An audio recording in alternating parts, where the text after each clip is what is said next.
Hello everyone, here is your week 4 podcast overview. We will be covering chapter 3, Stress and the Nervous System, in your main textbook, Harrington. So the first thing you're going to want to do is check out the objectives for chapter 3, and I've put those here, and there's a podcast that you can listen to that goes over these and talks a little bit more about each area and what you should be focusing on, points out some connections and details, so that will be really helpful. Once you've done that, you can go ahead and read the chapter, at least give it an overview, skim through it, if you will. You can look at the lecture slides that go along with it.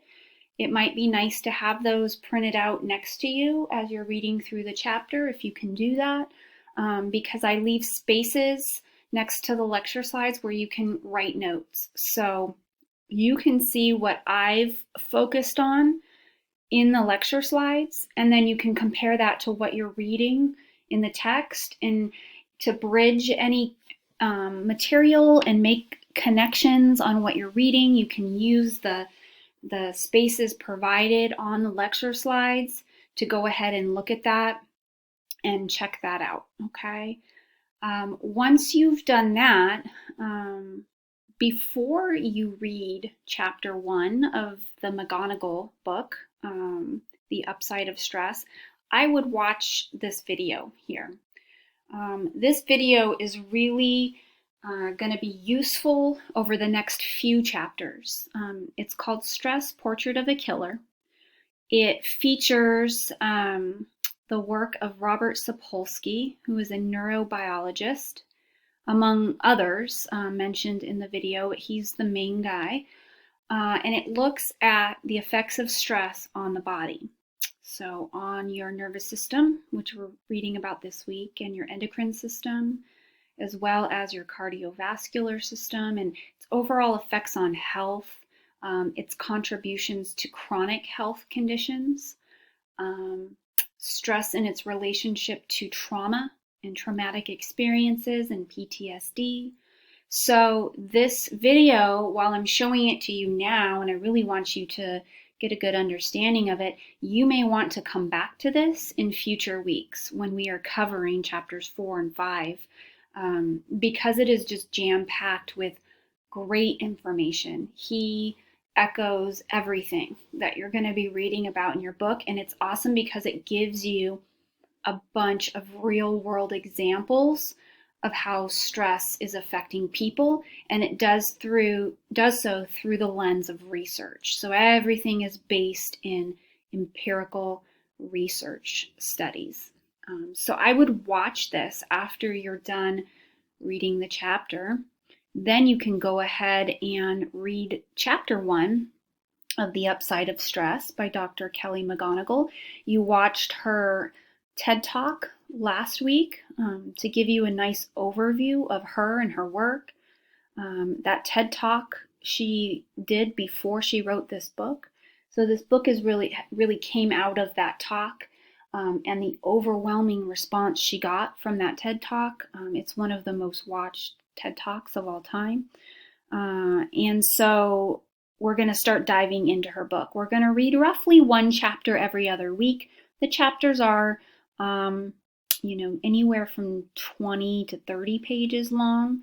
And they're jam-packed with not only research, but exercises that you can be doing to get you thinking differently about stress. So it's very geared towards the average reader. It's not a scientific book, and it's not a textbook. It's a popular book that's out on the shelves at Barnes & Noble. And so it's a nice accompaniment to your main text, and it's really going to challenge the way that you're viewing your stress. And I'm hoping that as you're learning about stress and its effects on the body through reading the main chapters, that you'll take the information in this book and use it in a way that can facilitate you growing and dealing with your stress in different ways than maybe you have in the past. So you're going to be diving into that. We read the introduction last week, and now we'll be getting into chapter 1. So that covers all of that. Your discussion for this week deals with both the Harrington chapter 3 and McGonagall's Upside of Stress chapter 1. And so it's a kind of a nice interplay of the two into your discussion questions for this week. So number 1, I want you thinking about why some individuals experience post-traumatic growth in response to traumatic stressors, while others do not. Why do some people thrive in the face of stress and adversity, and some don't? So again, use even what you just learned in chapter 2 last week. Positive psychology talked a little bit about growth and how you view the world, what kind of lens you see things through. So we use a little bit of that, and then also integrate in chapter 1 of the Upside of Stress. And I'll give you a little hint. If you peek ahead to chapter 6 of the Upside of Stress, the McGonagall book, you'll kind of see what she actually has to say about post-traumatic growth that adds to what your textbook says. We'll be exploring it a lot more later in the semester. And, I would have loved to assign this chapter along with chapter 3 that you're reading now, but I don't want to do it out of order. I really want you to read this book in the order that the chapters appear, because they're written that way for a purpose. But if you want to peek ahead and just kind of see what she has to say about post-traumatic growth, it goes along really nicely with Harrington's chapter 3. All right, and then in number 2, your second question, using the Upside of Stress, explain what is a stress mindset. And I want you to determine what your current stress mindset is, according to what McGonagall talks about when she discusses stress mindset. Explain how this mindset shows up for you in everyday life. Give me some examples of your life and how you see that playing out. And then finally, according to Dr. McGonagall, how does your stress mindset influence how you react to others? What kinds of stress mindsets do we see in the world around us, in the media, in our professions, our jobs, our culture overall, the American culture, in schools, in academia, in your family setting? What kinds of things do we think about when we think of stress? How does our society deal with stress, handle stress, view stress, use stress? All of that would kind of be fair game in understanding that question. Okay, so I just want to say a quick reminder. Make sure you're citing an APA format when you're citing your sources. So if you're using Harrington or you're using McGonagall, make sure you're citing correctly. You don't need to attach a works cited if you're just citing those sources. You can just tell me the author and date. Try not to use direct quotes, right? You always want to kind of be putting information in your own words, summarizing them in your own understanding. This is why it's good to take written notes as you're reading through the book, and then you can use those notes, to influence your answers. And then also make sure that you are posting your original post not too early in the week. You want to make sure you have a good amount of time to get through this material before you dive into answering those questions, okay? Because it really comes across clear to me if you've done your reading or not.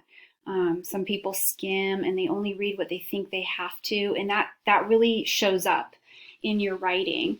And so if you're giving yourself plenty of time, then you're going to be able to better integrate all your sources and help that inform your answers here. So you have till Friday to post your original post to these questions.